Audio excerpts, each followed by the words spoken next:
based on the words that you said, that you are not against them, that it's you and that person against the situation that is happening. When you phrase it like that, that's why I think the sandwich method is very important. It not only builds up your relationship with that person, that trust with that person, but it gives a safe space, because that's honestly, that's what everyone needs: a safe space to be themselves, to say exactly what they're feeling, to express their anger, their negative feelings in a healthy way. And when you do the sandwich method, that's exactly what you give them. It makes them feel that it is you and them against that conflict, against that situation, against that thing that they have to work on. Do you have any tips or methods that you can deliver that message properly to someone who wants to improve on their communication skills? Is there a better way for you to deliver that? Because sometimes they might become like defensive about it. Like, how could you communicate it in such a way that they won't be defensive about it? Like for the Okay, so feedback. it's very nice that you're saying that to me, because this is something that we learned in college. It's called the sandwich method, because another aspect of my work is to counsel. So sometimes I would be counseling students or parents, actually, so that we're in the same page. So what we do with this one, the first thing that you say, which is the bread, the soft things. So you keep it soft first. So you say things that they did good. You affirm that person, like, this is what you did right. I love the way that you did this. It was very good that you did this instead of this. But there's the filling. But I think what you can improve on there. So I make sure that I don't say things like, you did it wrong when you did, or I don't like it when you did, or something that has a negative connotation to it, especially if this is a person that you are not so close with. Assess first, what is your relationship with this person? Is this a coworker? Is this your mom? Is this your best friend? Is this your boyfriend, your girlfriend? Is this someone that you literally just met 5 minutes ago because you were introduced? Because that's when you can know, like, how soft the bread should be, if you get what I mean. How intense should the filling of the sandwich be? Or like what I'm saying, what are the words that you're going to use? So, me personally, with my kids, when I give them feedback, I make sure to not use words like, you're wrong, or I don't like it when you did this. I make sure that I use words like, you can improve on this, or we can practice in this part. And then you top it off with the second top bread. For me, I personally honor them. It's a form of affirming that person that they are doing things right. I like to honor my kids, or to say that I'm proud of them, but I'm proud of you for improving on this, that we're getting progress at this part, and you end it there. And then after that, you say you need to get feedback from them. How did that make them feel? The process that you did, they have to do it also, so that it becomes like an effective way to communicate. The sandwich method can also be done to your loved ones also. So let's say you have a girlfriend or a boyfriend, you had a conflict. So you started with, babe, I understand that you were mad earlier, but I think that you shouting at me didn't really help us. How can I help you? You see the sandwich there. You acknowledged the anger of that person. You said how it made you feel. You also didn't use words like, why are you like that? Why did you do that to me? Or like, There's no blame, or there's no there's no like blame. expectations. Yes, like when I said, I feel like it didn't help the situation, or I feel like it didn't help us when you were shouting like that. How can I help you? When you phrase it like that, again, it builds a safe space. It builds like an avenue for your girlfriend or your boyfriend, because they know, based on the words that you said, that you are not against them, that it's you and that person against the situation that is happening. When you phrase it like that, that's why I think the sandwich method is very important. It not only builds up your relationship with that person, that trust with that person, but it gives a safe space, because that's honestly, that's what everyone needs: a safe space to be themselves, to say exactly what they're feeling, to express their anger, their negative feelings in a healthy way. And when you do the sandwich method, that's exactly what you give them. It makes them feel that it is you and them against that conflict, against that situation, against that thing that they have to work on. Yeah, I love the situation about you having that collaborative communication. And at the same time, I love what you also shared about not immediately expecting that the other person is against you. I mean, I'm sure that no one wants to be a bad person, right? No one wants to be the enemy, because I'm also trying to catch myself whenever I do that with other people, like when I judge people, especially those that I'm not as in tune with or not vibe with. Like, I am very much guilty of having that perception that they are the enemy. So it's not a healthy way of looking at people, because it automatically means that they're bad people when in reality they're not. There are some things that you're not agreeable with the person. Like, you don't have the same values, you don't have the same mindset, which is not a bad thing because every person is different. So in that aspect, I always catch myself that, oh, Mia, you're trying to shed a light to this person that this person's an enemy. So with that perception, it influences my actions towards them. That I'm passive aggressive, that how I communicate with them is very judgmental. At the same time, my mood will be affected. So in a way, I'm giving away the power to the other person of how I will feel at that moment or at that situation when they are there. So I think this is where the self mastery comes in, that you shouldn't give the power to other people of how you would feel or how you would be interacting with them. Because again, deep down, you should be able to practice to have that integrity that it's not your character to be judgmental. It's not in your character to be influenced by your own perceptions alone, because you really have to do your part in communicating and knowing who the other person is, right? At least you don't automatically judge the person. So in that aspect, what I've learned is that I have to do my part in trying to build a relationship, right? If it didn't work, then it didn't work out. So at the end of it, you really have to not let your emotions get, again, going back to emotions, shouldn't let the emotions get the best of you. And you have to do your part in communicating with the other person as you should with how you communicate with other people, right? With respect, with honor, with humility. But again, if this person did not treat you well, don't take it against them, but rather at least you know, okay, this happened. I acknowledge this. So it's time to move on. So you really have to also communicate in terms of protecting yourself. Okay, this didn't work out and it's fine. At least I did my part in trying to build a relationship with them, whether it be a coworker, an acquaintance, or someone you just met. Yeah, you don't give the power to your emotions. You don't give the power to negative thoughts or to the bad juju. You don't give your power to the bad juju because you're going to regret it. And yeah, I also like when you said you didn't want to judge people based on what they said, because sometimes it's, again, it's not about you.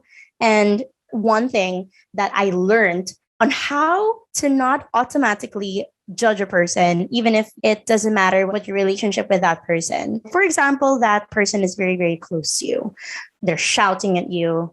So we have that in mind that it's not about you. But sometimes when it's caught you by surprise, you already are like coming up with this reaction, not a response. At that moment, you have to protect yourself from that negative energy. So one way to do that is to wish them well inside your head. Take 2 seconds and you say, I wish you well. When you're looking at that person is shouting at you. Just take 2 seconds, close your eyes if you must, and you wish them well. I wish you well. What I love about this is that one, it's fast. Do it. I wish you well. And what it also does, it doesn't only protect you from getting that negative energy, because when you wish them well, you acknowledge the fact that their emotions is theirs. Again, it's not about you. Maybe they're just having a bad day. It leads you to not judge them, because when you wish them well, how can you judge with that? It really like calms you down. Like it stops that judgment process. Like, why is this I didn't do anything to that person. No, just take 2 seconds. I wish you well.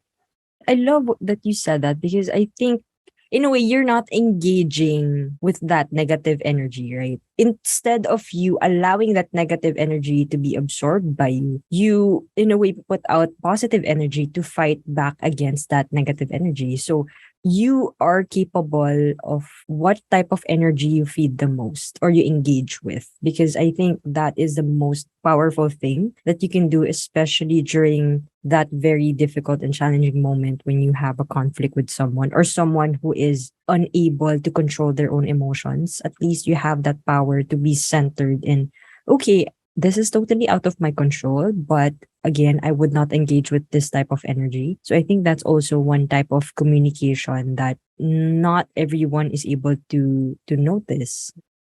I think it's part of personal mastery in terms of your emotional state. So it's part of emotional intelligence. You need to be in control of the energies that you absorb and that you give out. When I learned that, it was a game changer for me in terms of communicating with other people, because it's like hitting two birds with one stone. You really protect yourself from their negative energy and you give out positive energy. Because if you're giving out negative energy, again, you have to take your time to process things like what's happening. Take your time to listen to yourself and your body and your mind, your soul, your heart, most especially, so that you can be in that state to communicate with that other person. So again, it really starts with yourself. When you want to communicate with other people, you can't just straight away do it. You need to start with yourself. I used to be in that state where I'm very frustrated at how I communicate back then, or the lack of being able to communicate back then. And then now, because I continue to practice and practice and practice, you also have to not just practice, you also have to be mindful of the people that you surround yourself with. How do these people communicate with each other? And at the same time, how do they communicate with you? Because our environment heavily influences us, right? If you really want to improve on your communication skills, you have to surround yourself with people who communicate better than you. If you don't practice that, there will be a disconnect. When you learn something new, you either talk to someone about it or you talk to yourself in the mirror and you practice it before you're able to absorb it or the concept really well. So yeah. Yeah, because that's one thing that we teach our kids. So there are a lot of kids that when you show them a picture and you ask them, point to the boy, point to the car, point to the house, they're able to point it. But when you ask them, what's this? They don't say it. So can you really say that they actually mastered that concept? Yeah, they know it, but they don't know how to say it. So how will they be able to use these words to communicate to people? So that's why we ask them to say things out loud. Because when you say things out loud, it becomes more concrete to them. When you have goals for yourself, it's not enough that you're thinking about it. You have to write it down. And when you're writing it down, you make it as specific as possible. So everything that I was doing became more concrete to me. The actions that I was doing was unconsciously moving towards that specific goal because it's concrete. Because I was manifesting it. Like the very essence of manifesting things is to make sure that it's as concrete as possible. Communication is not just processing, but rather it also involves you trying to reach a goal. Nothing really happens if you just say things, right? You really have to do them through actions. So it's one part in communicating, and it's another part in communicating with yourself on how you want to achieve it. I think we should rephrase that to saying things can help you, can influence you into doing the things that you want. Do you have any pet peeves in terms of communication that we can learn from or try to improve on so that we wouldn't be repeating it or doing it when we communicate? So if you say one thing and do the other, and I see that inconsistency, it's a real turnoff to me because that says that you're not really thinking about the things that you're saying. You're all bark, no bite. That also can happen to us. I think that's why it's a turnoff to me because I don't like it when I do it. When you give yourself like a deadline or you say, okay, I'm going to work out today, but you didn't work out. I hate it. I don't like it when I do that. That's one thing that I'm really working on, the integrity and the consistency of my words and my actions and what I'm thinking. I love what you shared in terms of the disconnect of your words and your actions. Because if your words does not match your actions, then your words does not matter. I have a hard time right now being consistent in working out, and I feel bad about it because it feels like I don't trust myself with my words because through my actions, it's not happening. It takes a lot of courage and awareness, and at the same time, the strength that you have to do what it is that you said. Because with me, words do matter. Like whatever you say to me, just like you, I trust it. And if I don't see that in your actions, it will affect my trust in your words. Like it would not matter to me. Like, for example, when someone says, okay, can we have a video call? Like right now during the pandemic, of course, we have video calls, right? For example, I suggested the time, like, can we talk at this time at 4 p.m., for example? Let's have a video call, 4 p.m. So this person says yes, right? So that's a way of communicating that, yes, we have agreed at this time that we're gonna do this activity. And then 4 p.m. comes. You didn't show up. The first time, yes, I would understand. Okay, maybe something came up. Maybe this person's really tired. They fell asleep. So that's the first time. But if that happens more often than not, then it just simply shows who the person is or how the person looks at your relationship. For me, in that specific situation, I feel like I don't matter because they don't respect the time that they agreed with. In terms of communicating, yes, you have to use your words and you have to be aware of your body language. But at the end of the day, when you communicate something, you also have to do them. Actions have to follow your words. Like what you said, you shouldn't be all bark and no bite because it also affects how people would see you. In a way, have this expectation of you that, okay, this person does not go through with their words. So their words do not matter. Like you wouldn't trust this person with anything. Well, with me, I practice that with myself so that I'm able to do that with other people. Is that the type of character you want to have? Do you want to be that person who is inconsistent with their words and actions? Like the situation that you said earlier, when you ask someone, hey, can we have a video call at this time? If you don't assess yourself, if your energies are enough to meet that commitment at 4 p.m. to have a video call, if actually deep down you're like sleepy and you're tired and you want to take a nap, that's okay. But you don't say yes to that then. You don't say yes to that commitment. You be honest and you communicate that, hey, I'm actually a little bit tired today. How's this date and this time? Are you free? Like, yeah, you rejected that invitation. But for me, it's better to do that because one, you were being consistent with what you're thinking and with what you're saying. So then the actions that you will do is also consistent and it's not going to affect anyone else. It's not going to make that other person feel like what you said, that they don't matter, when actually it's only because you were tired. And if only you were consistent with what you're thinking and with what you're saying, it wouldn't have gone to that.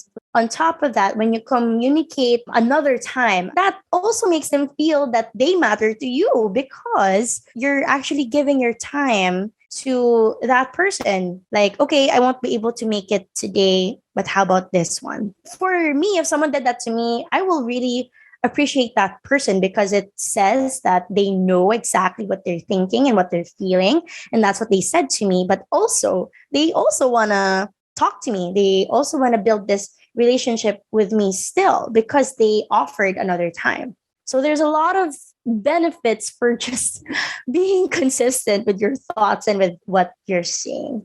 What is one word or sentence that you would want to encourage the listeners to try today? I think one word is listen, not to anyone else, but to yourself. Drop down to your body. You figure out exactly what your body needs, but because your body will tell you exactly what it needs, all you have to do is listen. And when you do that, I'm sure it'll be a better reality for you. Okay, so I actually have a podcast. It's called the Life Myths Podcast with Kristel Arce. So it's only on Spotify. I'm not a Spotify exclusive, but it's on Spotify. That's where I post it. And you can follow my Instagram. It's christy.arce. If you have any questions that you want to ask me, you can also follow my podcast. It's Life Myths Podcast. If you happen to listen to any of my podcasts, you can message me there or in my personal Instagram if you want to exchange perspectives, because that's what the podcast is all about. It's looking at life at a different perspective. So if you have a different perspective than me, I would be more than happy to communicate these things with you, and maybe we can share different learnings to each other. So there. Thank you, Tel, for sharing all of your wisdom and insights with us. And I hope to see you on the next episode. Bye. Yes, thank you, Mia. Bye.